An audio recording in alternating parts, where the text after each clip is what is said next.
نعم. هلا يمه. تبي اقول لك مثل اليوم؟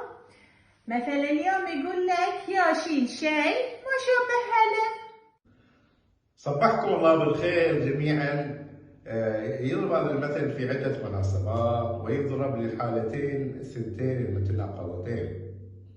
فعلى سبيل المثال عندنا عائلة مشهورة بالورع والأخلاق والزين أو بالعلم، وعيالهم يطلعون لا والله شريرين وأخلاقهم سيئة ومعروفين في المجتمع، أو العكس يطلع الآباء أو الأمهات أخلاقهم مو بزينة، معروفة العائلة مثلا أو الأبو مثلا شارب الخمر، لكن ولده يطلع لا ذهب أخلاق ويفتخر في المجتمع، أو العكس الأم مثلا مو بزينة تطلع بنتها لا درة وحجاب وأخلاق ويفتخر فيها المجتمع. فيقول هذا المثل حق من؟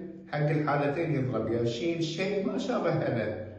يعني احيانا يطلع الولد بخيل مثلا، عكس الابو اللي كريم ومعروف في المجتمع، فيقول له هذا المثل ياشين شيء ما شابه له. او العكس تطلع الام مو زينه مثلا وتطلع البنت دره واخلاق ويفتخر فيها المجتمع، فيقولون ياشين شيء ما شابه له.